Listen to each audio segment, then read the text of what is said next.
Hello everyone, this is lecture 16 of PTRE 475575, Well Completions and Advanced Stimulation Techniques. Last time we finished module 2 and we started module 3. I said that module 3 is going to be the longest of those that we are going to go over in this class. And I think it's going to be quite enjoyable. It's very, very applied. Students generally like this module.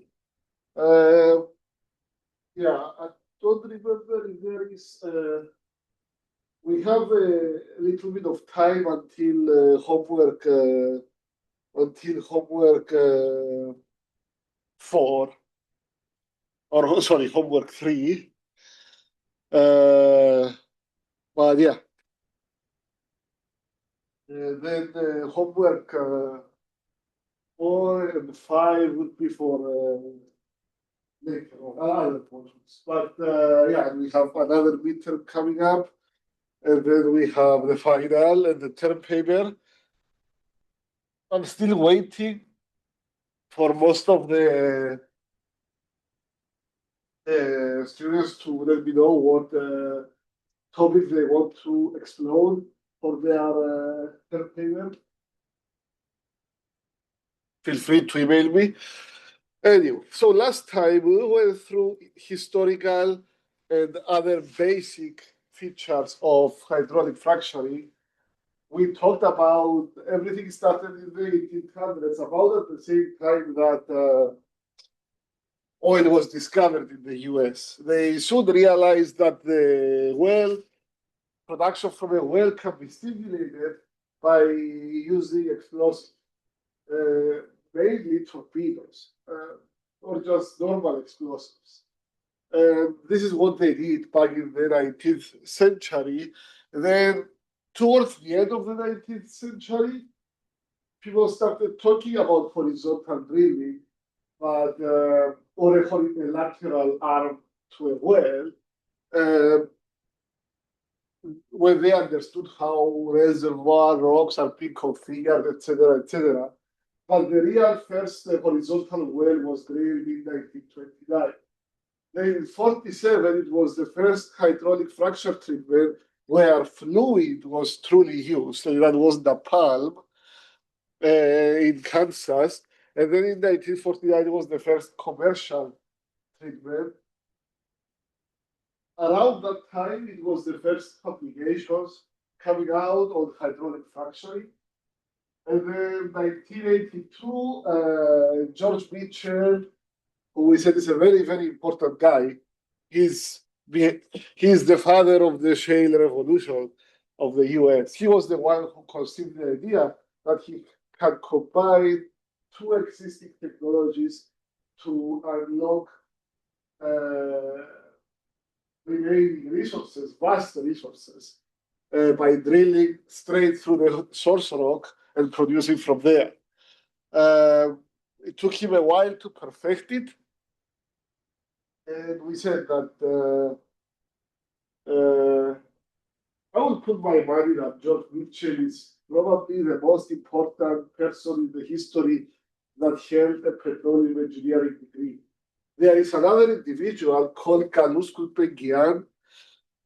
He was an Armenian from Turkey, early turn of 20th century, late 19th century. And that guy made a lot of money. And at some point, he was the richest guy in the world. He has a petroleum engineering degree from University of London, that guy. And but he was the father of the Red Line Agreement, which it was like for 100 years in the Middle East. From 1922, it was supposed to go all the way to 2022. All through Mesopotamia, and he made a lot of money. And he was a petroleum engineer, but George Mitchell actually made money because he actually used his degree to make money, and he was very successful in doing so. One other important thing that I like to tell students that I heard from George Mitchell is that you may hear many people say the opposite. So I think it's important to highlight that he used to say that it's important to understand the problem from the engineering perspective first, and then from a business perspective.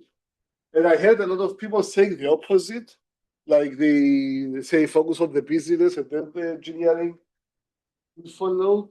But I think his approach was much more sort of logical. Anyway, so that about the history, sort of, we're not done yet. Now, a frag spread similar to a drilling rig, it has similar features as you go from one frag spread to another, one frag site to another. You're going to find a lot of similarities. You're going to find a lot of tracks with their backs towards each other, a manifold trailer, a blender, a series of tanks with water, chemicals, sand, which is basically the propellant, the wellhead. On top of the wellhead, you have the frag tree, etc., etc. So it doesn't matter where you are, which frag site you are. I mean, if you're at the Liberty frag site, everything is red. The frag tracks are red, etc., etc. SSB, blue. Halliburton also red. Baker Hughes blue. You know, I mean, it goes like this. But they are very, very similar to each other. The configuration of the equipment is very, very similar. What are the flow of operations? What is the flow of operations, I should say? How are they generally set up, as we see here? Equipment, what is the purpose of each, etc., etc. Now, the frag tracks, their purpose is to pump pressure. Okay, supply the blade with pressure. Water mixes with chemicals, sand, acids, etc., etc. It makes what we call the fracturing fluid, which goes to the manifold through something that we don't see here. Is called the missile. Goes through the manifold where every track is connected, and it has to be loaded here. I will load it later. But the manifold is a high pressure location where the manifold is behind the frag tracks. You don't go walk there without a purpose. That's a dangerous place. Because I know some of you are going to be in frag sites during the summer. We don't want any accidents. Now, this is the picture from that 1947 frag job in Hugodon oil field, and it's actually simpler, a simpler frag spread, but it looks very similar to what you see today. You have a mixing pump, you have gas storage, okay, for power, you have high pressure displacement pump, you have gel breaker tank, etc., etc. It's not very different. You have a mixing tank. It's very similar to the frag spread today. It's just much lower horsepower, much smaller footprint, and it's not very. It hasn't changed that much. The idea is pretty much the same. You are gonna pump fluids down the well at high pressure. You are gonna exceed the fracture pressure of the formation, but create some fractures, fill them with fluid, with solid propellant, so that the fractures stay open, or find a way to keep them open, and then you are gonna start to produce from that well. I mean, you're gonna flow back on the fluids, and flow back is quite an operation, I have to say. There is companies that specialize in flow backs, like they only do flow backs. You bring them over to remove the fluid from the well that has been stimulated. I knew somebody in Colorado that used to work for a company here that is doing flow backs, and I remember his wife used to tell me when I told them that I'm coming over to North Dakota, that it's gonna be like so cold, you know.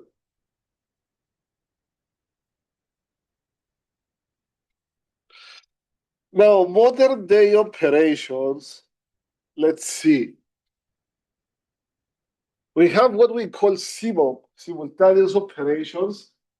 Uh, the reason being is that generally these days we are drilling pads, okay?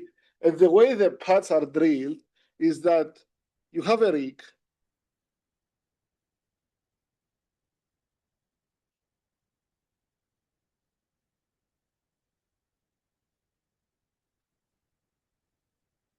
And the way it's gonna work is that the rig will drill vertical section, case, cement, using water-based mud or brine even.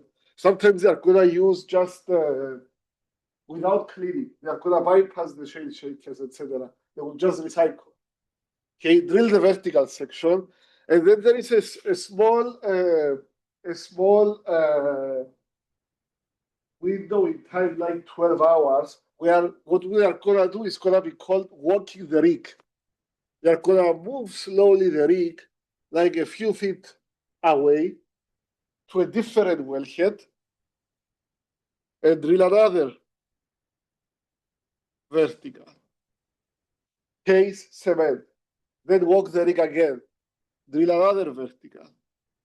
Case cement. Then they are gonna bring oil-based mud. We're gonna switch to oil-based mud, stay at the same well, and do kickoff point and landing. So we call this kickoff point and landing point. And keep going. The way I want to draw them, I want to write it, I guess, and go there. Now you are in the shale layer. That's why you want to have oil-based mud, because that's why oil-based mud is for, because to have stability in shale. So you are in the shale layer now. Now, then you are gonna walk the rig back to the second well, kick off, landing, all the way. Then walk the rig to the first well, land, kick off, landing, blah, blah, blah. Same thing. Now, you have three wells from the same path. You are gonna come over and you are gonna stimulate in the stages. So maybe what you want to do is do this well first stage, then do this well, first stage, then do this well, first stage, and then it's like this well, and then this well, and then this well. Or you can go like this, and then like this, and then like this, and then like this. Not in a specific, not in consecutive fashion, but in a certain alternating sequence.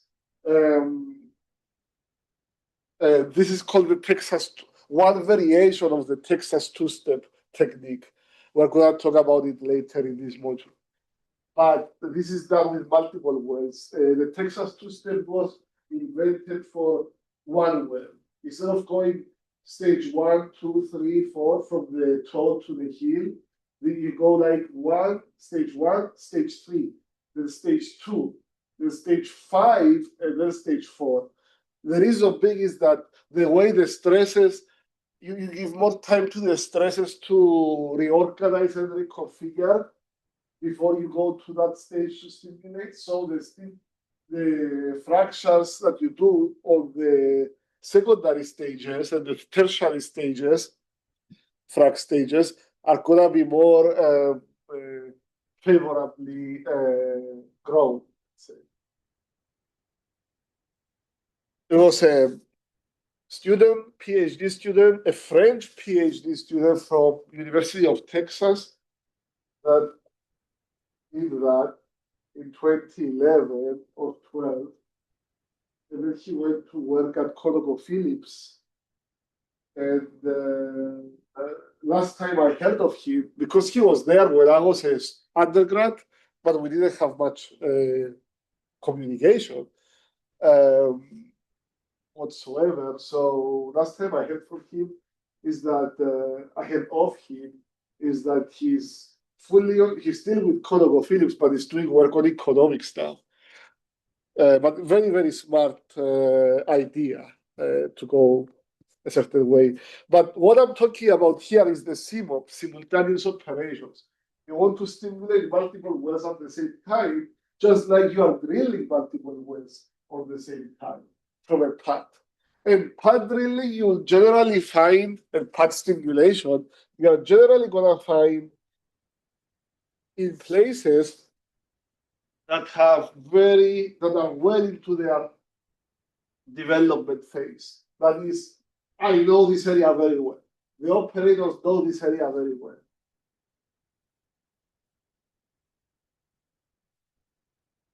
CMOPs are sometimes necessary due to scheduling or operational issues, e.g., for example, tools left downhole, casing failures, etc., etc. There is a lot of things that can affect the way you are going to conduct your operations. Generally speaking, there is more flexibility in the frag operations, in the frag stimulations, than in the drilling operations. Drilling is, I mean, more things can go bad with drilling, and they can go like, they can go off, they can create a bad situation. Not to underestimate that, like I said earlier, when you are in a frag spread, in a frag site, there is high pressure on the surface. So be very careful. Like when there is high pressure, there is injuries. Something pops out, hits somebody on the head, and then it's a serious injury. It is no joke. Operationally, the goal of a hydraulic fracture treatment is to pump fluid and sand downhole. You know why? Pressures increase as the fluid moves from each piece of equipment to the next. So each piece of equipment has the low pressure side that the fluid goes in, and the high pressure side where the fluid goes out. Most of them. Now, as you remember from advanced drilling, remember that we said as the fluid is moving, it's losing pressure to friction. Always, always, always. Some pressure is lost to friction as the fluid is moving. Now, as you go deeper and there is more fluid above you, you put more and more fluid above you, there is more and more pressure. So pressure increases as you go deeper. So I will take this low pressure side and the high pressure side is generally for the like the manifold, the missile, and stuff like that. So you have like, and we'll see more detail later.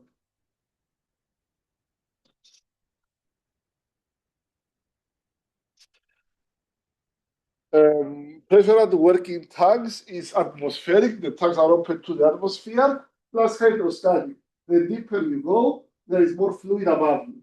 So if it's fresh water, every foot you go, you get something like 0.433 psi. Yeah, once you start putting them in the system that you are pumping, and through the missile, through the manifold, pressurized by the frag trucks, the pressure goes up. And then it reaches the frag tree. And the frag tree is basically what you have on the wellhead when you are stimulating the well. Something that I'm trying to make generalize and talk about it from the other classes as well is that you have the wellhead. The wellhead is always the wellhead. What you have on the wellhead changes by the operation your well is going through. For instance, during drilling, we talk about the blood preventers. This is what you have on the wellhead, installed on the wellhead, right? Now, if you have a blowout offshore, your blood preventer got destroyed, so you put a subsea capping stack on the broken blood preventer. Okay, you still are in a drilling operation. You're in a well control situation, but it's still drilling operations, right? Then when you cement the well, it's during the excuse me, excuse me, during the drilling operation still, but the cementing company will bring its own cementing head and it's going to install it on top. So they are going to inject cement through their own cement head. It has a different name. I forget it right now. Now, when you are gonna hydraulically fracture the well, you don't have load preventers anymore. You're on the completion stage. So they put the frac tree. The company brings the frac tree. The company that is gonna do the hydraulic fracture treatment. It's gonna bring the frac tree. It's gonna install it on the wellhead, and this is where they're gonna inject from. Okay. When you are producing the well, you are done with the hydraulic fracturing. You are done with everything. So you are gonna put something on top that is called the Christmas tree, which you learn in production engineering. And that's what they are using to produce the well. So it's always a wellhead. It's what you have on top of the wellhead that it changes. And remember, all the casing strings, that's where they are tying on to the wellhead. So just wanted to make that clear. I don't think I'm making that clear in the slides. Now, blender is basically a mixer. It mixes sand, water, and chemicals. Suction pump on blender pulls on fluid at 30 psi, which is like 2 atmospheres, and then discharges fluid and sand from 60 to 100 psi, depending on what is needed based on the design slurry rate. This goes to low pressure side of the monoline. Okay. We're going to talk about the monoline. Frac pumps are positive displacement pumps that convert the monolines. They just save the manifolds. It's a special manifold. Low side pressure to what they call surface treating pressure. Surface treating pressure is the pressure at which you assume that the well is that goes downhole. You start from the surface treating pressure. It's like when we did advanced drilling, we said assume that the pressure entering of the fluid entering the well is SSP, and we call that standpipe pressure. And the truth is that the fluid doesn't go straight from the standpipe downhole. It goes like through the rotary head, the swivel, or the top drive, all the way down to the Kelly, if there is Kelly, or the drill pipe, some portion of the drill pipe, and then it goes down down your well. But we assume that it enters the well at SPP, standpipe pressure. This is the equivalent for stimulation treatment. STP, surface treating pressure. So you start from the tanks at 14.7 psi, atmospheric pressure. It gets sucked at about 2 atmospheres. And why it needs to be sucked? Because you are sucking fluid from the bottom of the tank. And the pressure at the bottom of the tank is higher than the pressure at the top of the tank. So at the top of the tank, you can maybe suck fluid at atmospheric pressure or a little bit higher.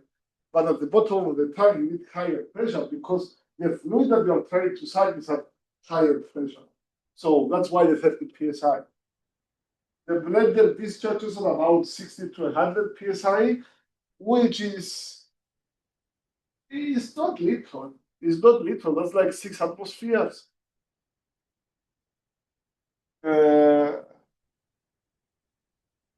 So they have atmosphere, something like that. And then you go to the monoline, Now the monoline is the high pressure manifold that I mentioned earlier. I said you don't walk nearby it without a purpose. It's high pressure zone. And yeah, I mean, after that, once you make it, let's just say that the STP is the pressure of the fluid once it makes it to the frac tree. After that, it's going to be down the earth. And the deeper it goes, the more pressure it has. Function of the blender.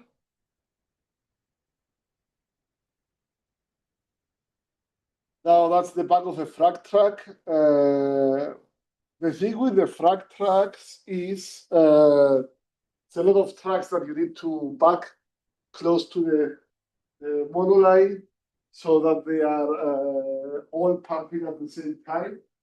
And so it's a big operation. It's a complicated operation. Generally, they put a fire extinguisher right in front of the frac track where the blind spot of the driver ends. So we say, don't walk between the fire extinguisher and the frac track, because at that point, the driver cannot see. So, I mean, I know it's irrelevant to the actual operation, but these are easy ways to get injured. And I have been telling people, if the summer comes and you don't have an internship, talk to a service company that is doing frac jobs to have you on site. Especially if you're an American citizen, that is very easy for them to hire you.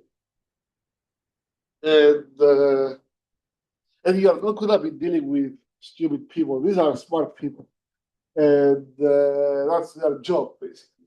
So, yeah, be very careful. By the way, a common, I guess, a sad stat is that the number one accident in the oil field is actually driving, traffic accident. And there are some roads that are very dangerous. And most likely, if you're going to have an accident, it's going to be with a semi. That means it's going to be a bad accident. If you are with a car and the other, you hit a semi, I don't care whose fault is it. It's going to be a bad accident for you. So be very careful. We literally had a classmate that were trying to get him a job with me and an old friend of mine. We were in the oil field. But this classmate was a little bit, I would say, careless driving. And we were like, let's not hook him up with this job because it might lead to somewhere bad, you know. Anyway, from frag pump to the missile. Missile is what is gonna direct to the monoline. It's in between. It's gonna become clearer. But this is again the bug of the frag track.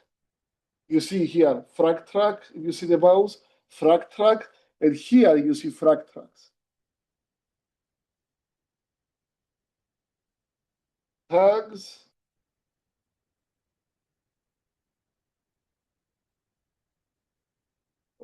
Yeah. So now let me use. Not blue.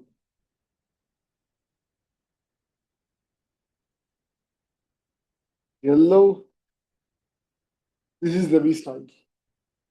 Okay. It's gonna lead to the monoline. So that's why I was gonna tell you it's gonna become clearer. And the way the fluid is moving, by the way, all those, and I'm sure that you guys notice, those are frag tracks. All those are frag tracks. They line up to pump pressure. That's why I'm saying this here is a high pressure region. And here. Anywhere here is a high pressure region behind the frag tracks. Treat those frag tracks as the back of an angry donkey, you know?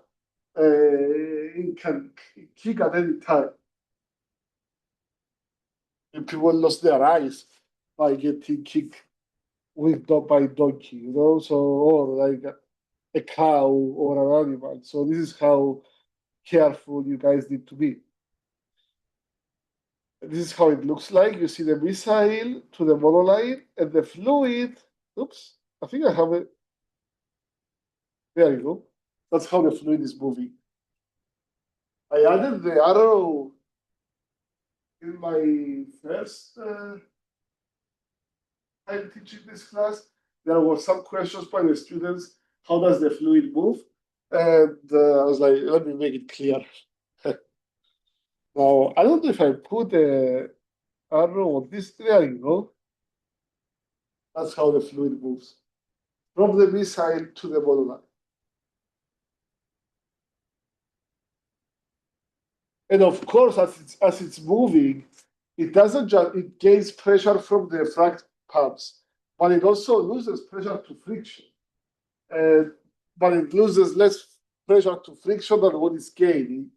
So let's just say hypothetically, the well you are stimulating is here. This is where the frac tree is.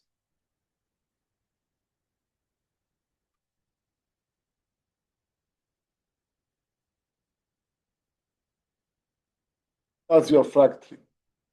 And then you are going down from there. And then your frac tree is somewhere here. Oh, sorry.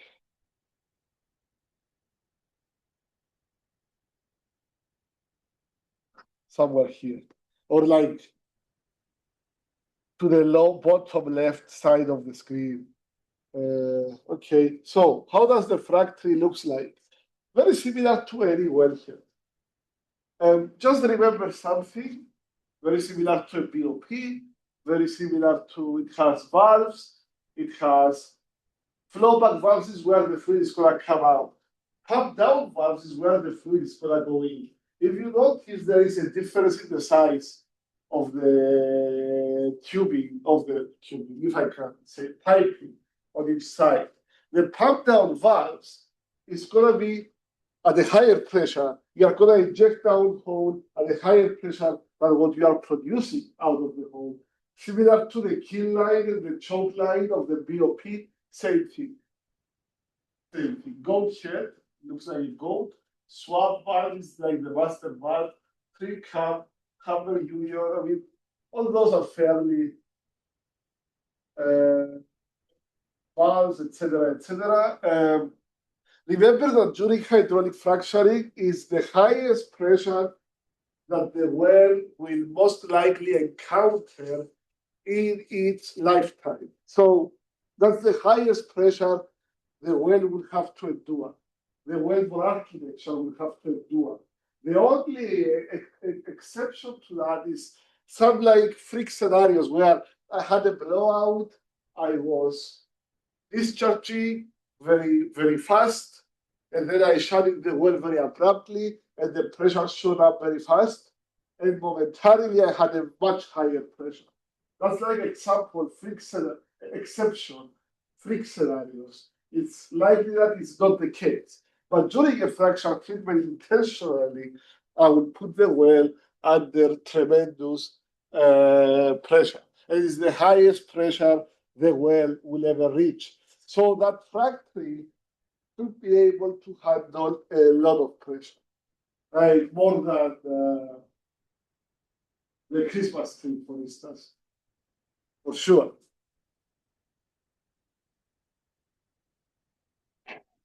It's almost like a BOP, basically.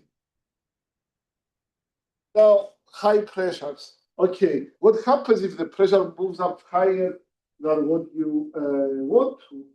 And then the pressure moves, basically. What are you gonna do? Just like it's a top-off relief valve. It's a valve that operates automatically. If the pressure exceeds a certain level, it automatically opens, bleeds off fluid, and that fluid is, unless you are doing a fracturing with acid, or you are using some sort of exotic fracturing fluid that creates an acidic environment or a toxic environment in general, most likely the fluid is not bad, chemically speaking, it's mostly water and sand. You can afford leaking it, but there is always somewhere to go because if you spill a little bit of fluid, you need to report it. It's going to become what they call a recorded incident. And companies generally pride themselves, oh, we didn't have a recorded incident since like 3 months ago. Or this year we had the lowest number of recorded incidents. Yes, nobody gets injured, hopefully, if the pop-off relief valve works the way you want it to work. But yeah, I mean, you rather not you have to use it. Just like in the advanced drilling, and I'm talking about a lot about advanced drilling because at least the undergrads of the class, they have already taken that class before getting into this one. And they have also taken geomechanics. But in the advanced drilling, we talk about during kick circulation, we have this yardstick that is called maximum allowable angular surface pressure. And it's like, if this pressure on my casing side of the well during kick circulation exceeds mass, I need to open the well and bleed off pressure. Because above that value, I'm going to have fracturing of the casing shoe. Similarly, in hydraulic fracture treatments, I have this MASTP, maximum allowable surface static pressure. I do not want the pressure in those in the well, in the surface on the fracture exceed that MASTP. Basically, that's the value at which the pop-off relief valve, I will make it open. I will make sure it opens at that value. Because above that MASTP valve, I have damage somewhere. I damage my casing, I damage my surface equipment, I damage my tubulars, I damage my monoline, I put my personnel in harm's way. I do not want that. We want the people to go home safe. The pop-off is set prior to the job beginning, obviously. Some of them are, you can arrange it to basically open at the same specific value. And there is certain, like every pop-off relief valve has a rating, obviously. Now, surface casing, if you remember, when we did casing, both in this class, but also in drilling, both drilling classes, we said the purpose of the surface casing is really to protect aquifers nearby from contamination. You want the surface casing to run lower, deeper than the nearest aquifer, than the deepest aquifer. So by law, you have to do that, especially in the US. Every nation that drilling activity is taking place, every serious nation that drilling activity is taking place, there is laws related to regulations related to the operations. And yeah, the US regulations are very, very strict about sealing off freshwater zones.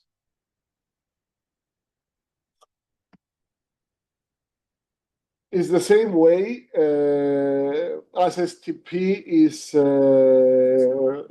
monitored. You don't want the surface casing pressures to increase above a certain level, because above a certain level you have some sort of damage that you don't want to have. Now, on the surface, ideally, surface pressure, casing pressures should be 0 or close to 0. I will explain what I mean by close to 0. They may show some pressure because of the expansion of the casing string inside it. So you have casing, surface casing, and then inside you have the intermediate casing which is where you're injecting. Okay, in the annulus between the surface casing and the intermediate casing, you don't have high pressure, but you have high pressure inside the intermediate casing. So the way it is like this.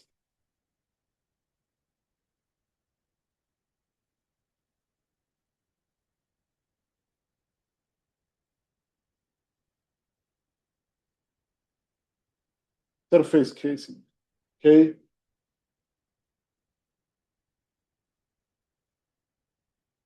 Intermediate casing. Marketers. Intermediate casing. I'm injecting my fracturing fluid. Let's make it orange, okay? Here. Oops, sorry. There. There. Inside the intermediate casing, I have frac fluid, high pressure, high pressure. Between the intermediate casing and the surface casing, I have some sort of brine that is in lower pressure. And it's supposed to stay at a lower pressure, but because of the high pressure of the orange fluid, the intermediate casing, that inner purple circle, will expand to an extent. Remember, steel shouldn't expand a lot. Steel has very, very high stiffness modulus or elastic modulus. So it won't expand too much, but it might go a little bit. I'm exaggerating now. So it expands to get closer to the surface casing. That is pushing the cyan fluid, the light blue fluid, towards the surface casing. And then the surface casing is not reading zero anymore. It's reading a little bit higher than zero, but not crazy. Not, you have some tolerance limits. That's what we mean by it. Nothing crazy if everything works fine. Now, if you have what we call a wash on the casing, that means you have a cut in the casing and you are leaking. A wash means I have a wash means I have a leak. Okay?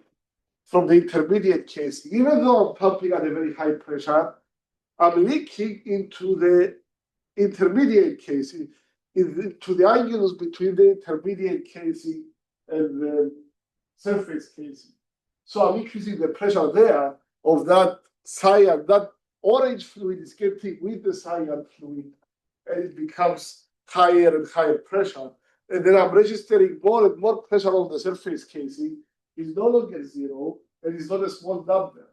That's what is gonna like set all the pop-off relief valves to go off, etc., etc., and alarms and so on and so forth. Now, if I have a wash in my casing, it's not good news, but I can still do something about it. Okay, it's not easy, but I can try to fix it. And it brings us also to those a statement I made last time that I didn't back very well, which was I suggested as a personal opinion, but also other people's opinion that I have discussed, is that you better do the frac job as soon as you complete the well. Don't drill the well, complete the well, send it to production, and come after 3 years to fracture it. Do it now that you don't have, because when you come back to fracturing, you may have all sorts of damage. You may have sand in the well, you may have the perforations may be hampered with sand. You need to acid wash them, you need to clean them up. It might be a hard thing to do. Intermediate, the casing may be damaged, etc., etc. Anyway, the monoline. Purpose of the monoline is to reduce the number of lines that have to be rigged in from the missile to the zipper manifold. Okay, we don't want to have a lot of moving parts. every moving part, as somebody said one time, a petroleum engineering professor said one time, if your car has like 20,000, it's made of 20,000 parts. There is 20,000 reasons for maintenance. Like every one of these parts may break and you need to fix it. Same way with equipment of a hydraulic fracture site. You will need to fix those equipment. It's not easy. So combining many streamline the process into bigger equipment that are less connections, like one, so how do you say it in English? Like a combined sort of one body of equipment. That's what the monoline is doing. It's combining like everything, the zipper manifold, and everything together into one. And you go from the missile to the monoline. This reduces the number of joints or connections that can potentially cause issues. By the way, you can have leakage on any one of those connections. Sometimes you have a leakage, you see the pressure dropping, and you really don't know where the leakage is coming from, and you need to investigate. And that's a dangerous situation. It's more dangerous than drilling because in drilling, when you have a wash, okay, you wait until the pipe is coming out, the drill string is coming out of the well, and you are looking for leakages. In the fracture side, you may have a leakage only if you pump above a certain pressure value. So you need to keep the pressure very high. But if you send somebody to look and see if there is a leakage somewhere, I mean, you're really putting his life in danger.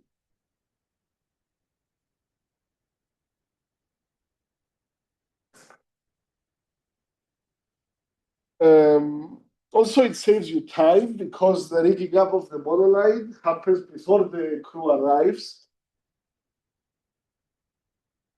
And big part of a drilling of a rig frac crew is not a bad job either.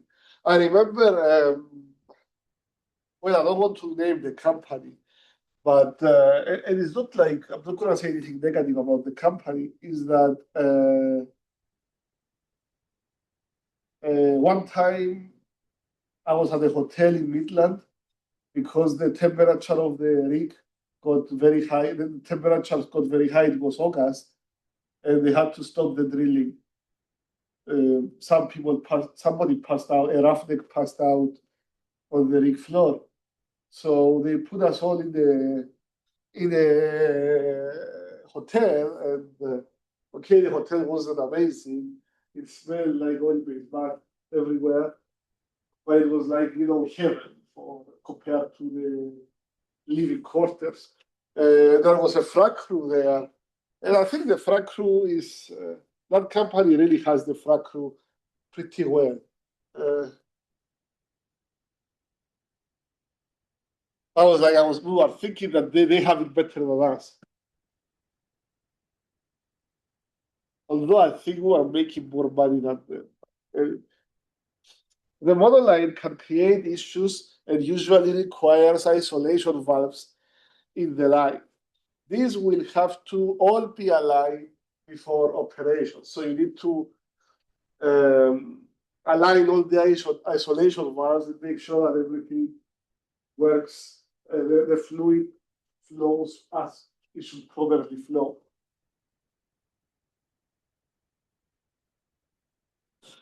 With a monoline, the order in which the wells are fractured becomes important, especially if there are no isolation valves. Is what I was mentioning at the beginning of the class. It's used a lot in parts. So you can basically have multiple frac trees connected to the manifold, that the frac trees are next to each other. Or, even better, more likely, you can move your frac tree from one well to another. But it's a process, of course. several ways you can skin the cat, and some of them are better than others, apparently. Now, this is what we care about. And this is a picture I took from one of my old papers. I think it's a 2023 paper. And you will find similar pictures everywhere, including your textbooks. And I think you understand most of the way. It's the pressure profile, most of this figure. It is the pressure profile of a hydraulic fracture treatment. Okay, so initially, look at the flow rate. It's staying constant. I start pumping at a constant flow rate. What happens? Pressure will increase.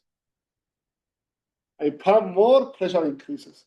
But then what happens is that pressure increases, but at a lower rate. So I start dropping. I pump the same volume, but I don't get the same pressure increase. If I pump for 1 minute and I get 10 psi increase, now I pump for the same time I get less. So that means I have some sort of leakage. In our case, it's indicative of what we call the leak of pressure. That's when the fluid starts leaking into the pores of the surrounding rock formation.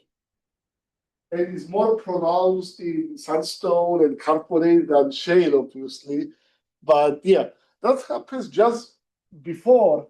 They say before a fracture opens, fluid starts leaking into the surrounding rock formation. So that's important. But I keep pumping until I get a very sharp pressure drop. We call it the formation breakdown pressure. That is pressure. I keep pumping and pressure drops, even though I still pump. That's important. I still pump and the pressure drops. That FBP is the highest pressure the well will encounter in its lifetime, most likely, excluding some very, very freak exceptions. So I'm still pumping. I created the fractures. The fractures were created at any point from leak of pressure to breakdown pressure. So at any point here, fractures were created. You could have fracture earlier than the leak of point, but it's unlikely. And it's likely if you get a fracture there, it's going to close bleeding. But generally, if somebody asks you, what is the range of FIP?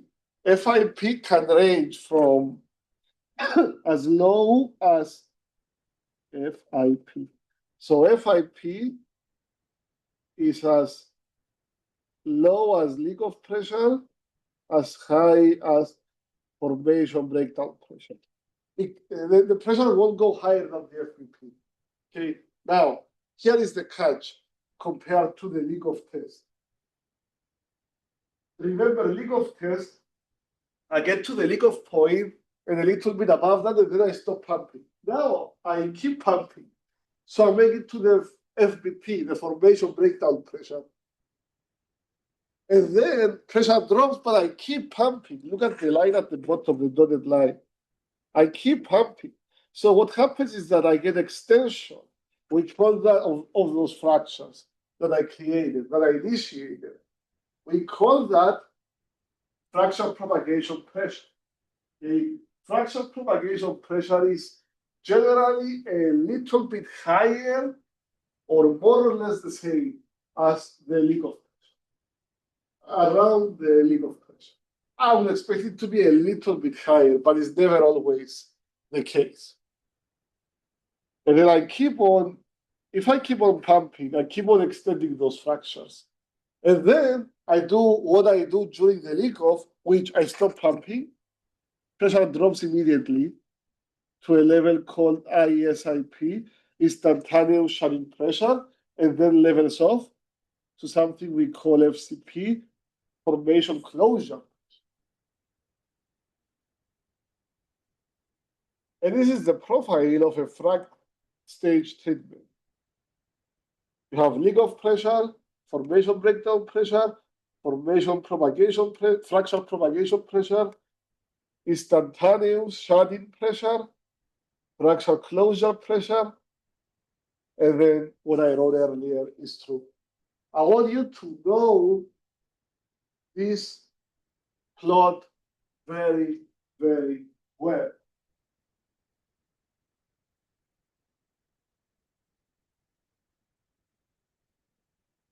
Because, yeah, especially this statement here that the fracture initiation pressure ranges from leak of pressure to the formation breakdown pressure.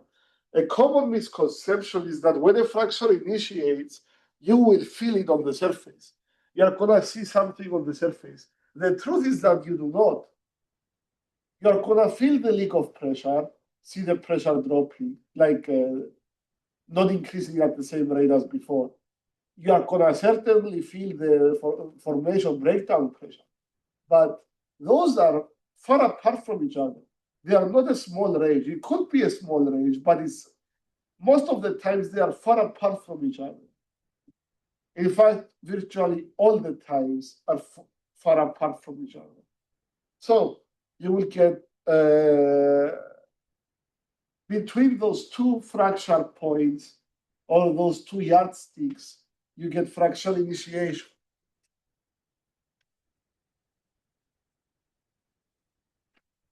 Now, let's get a little bit more complicated.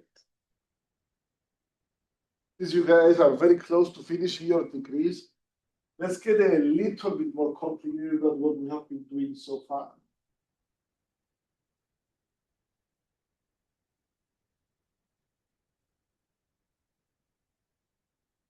We're going to investigate something called the fracture reopening pressure. So the idea here is that I fracture, I remove the pressure, and then I pump pressure at the same point again, and I reopen the same fracture. Because when I first remove the pressure, the fracture closed down. And then when I apply pressure, the fracture opens. But look the way the plots are. Initially, the fracture, sorry. The fracture opened at this pressure, and now at this pressure, and then about the same pressure, and so on and so forth. This gap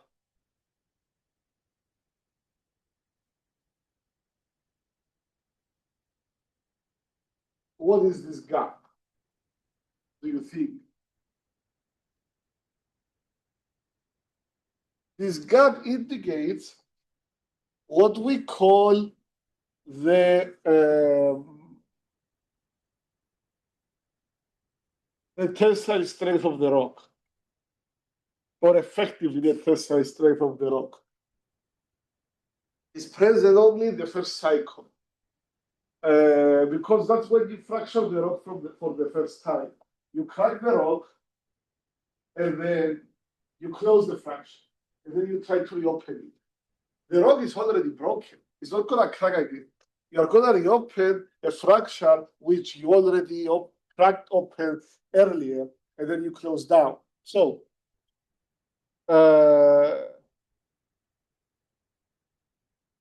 cycle 1, cycle 2, cycle 3. So that's the difference. The difference is basically T, or the effective value of T. It's not exactly T, because dynamic effects play a role. But yeah, it's a function of T. The gap is a function of T. It's almost exactly T. Let me write it. Almost exactly the value of T. For the purpose of this class, we can say that the gap between the heels is basically the T, and it would be the gap between the first heel and the other remaining heels. And now this kind of test where I fracture, and then I close the fracture, and then I pump again, and then I pump again, and then I stop pumping and then pump again, is called extended leak of test, XLOT. XLOT.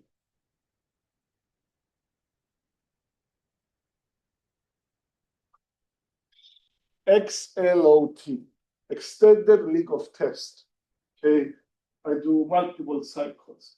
And many papers, many publications, and many PhDs and masters were given to people whose job was to analyze those extended league of tests. It's a mathematically intensive problem, actually. Very intensive problem.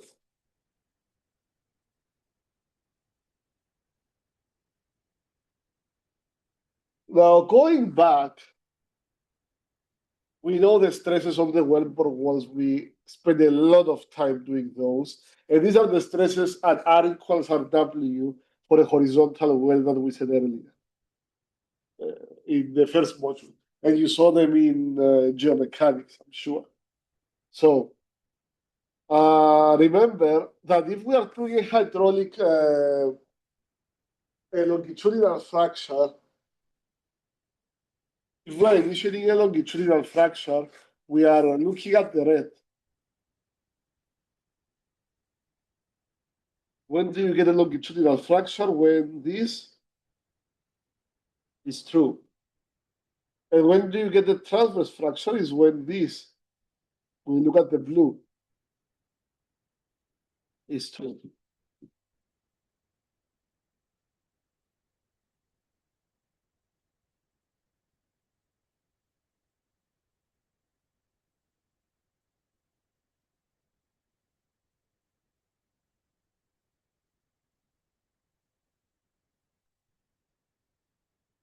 Now, when this is true, at this stage, I think you need to know that you are mature enough to know that. I don't know if you spend time in geomechanics, but in this case, you get what we call a microangulus debonding, which creates a microangulus. Just call it debonding, which creates microangulus. Yeah, debonding is kind of a, imagine you are peeling a layer off your web. That's how I will describe it in English.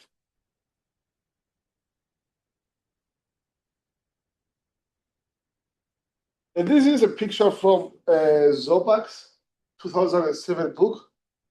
I think there was a second edition in 2010. The way the lines are, when the lines get closer to each other, the stress is higher. And when the lines are further apart from each other, the stresses are lower, becomes lower. Oh my God, I get the same telemarketer. San Agustin, Texas. I have a Texas phone number, so they are calling me telemarketers with similar Texas numbers. Although my number is a 512, which was the traditional area code of Austin, Texas. And by the way, in Austin, Texas, this week, there is a very famous music festival, live music festival called South by Southwest. And people travel there from different points from the whole world to visit South by Southwest. So during spring break, when I was a student, I rarely left the city, you know. There was always things to do during South by, although I know many locals like to leave the city during those times. But yeah. Anyway, so now we said in the hydraulic fracture treatment, what George Mitchell wanted is multiple transverse fractures, right? And the reason why he wanted them is something I said earlier in the class is that earlier modules is that one longitudinal fracture will do better than one transverse. But if you stack multiple transverse fractures next to each other and you compare them to a gigantic longitudinal fracture, because if you try to initiate multiple longitudinal fractures and you keep propagating them, what is eventually going to happen is they will all merge together to a gigantic pancake-like hydraulic fracture, longitudinal hydraulic fracture. It will do better if you have multiple transverse fractures next to each other, productivity-wise.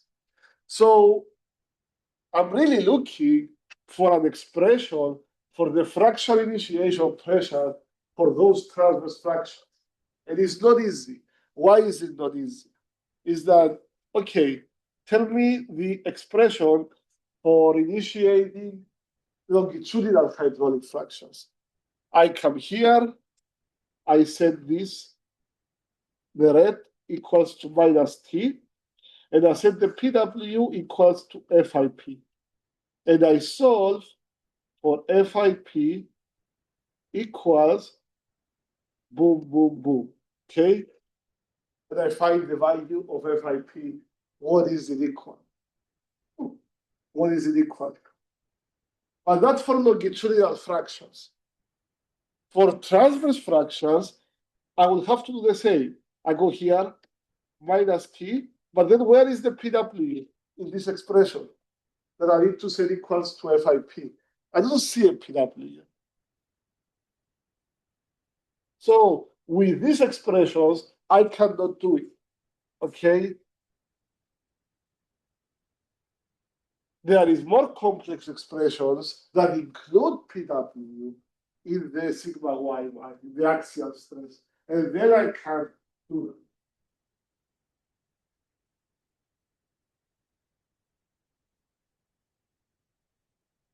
Anyway, so this is where we stand. So because this is the case, I cannot get an expression. So what I will do, what some people do, I don't agree with it necessarily, is that sometimes they ignore the presence of the wellbore and they say, okay, to get transverse hydraulic fracture, I just have to beat SHB plus the tensile strength of the rock. I add those two together, and this is what my FIP is. Many people do that. This ignores the presence of the wellbore completely. Or other people, what they do is that, let me assume that the initiation is longitudinal, and there is quite a bit of evidence to suggest that this sometimes is the case, but not always the case. Ask my student Nassim. And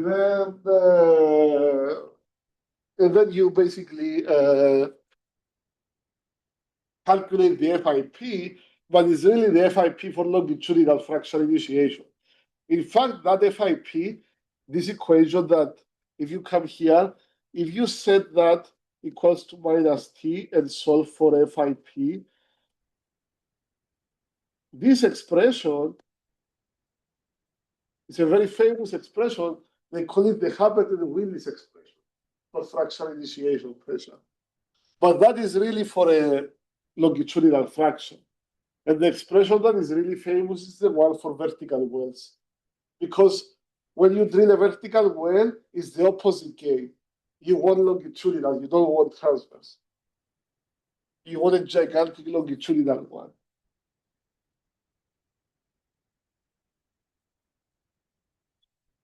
Okay. I think that's a good point to stop. And we are gonna go next Tuesday, this Tuesday, I guess, next week, Tuesday, with another subtopic on fractional geometry. I think that's enough for today. Thank you very much. Have a nice weekend. Shoot me an email if you have any questions, or if you want to discuss your term paper topic. Don't leave the term papers until the very end, please. You're not gonna win this way. These are serious. It's a serious task. Anyway, thank you very much. See you next week.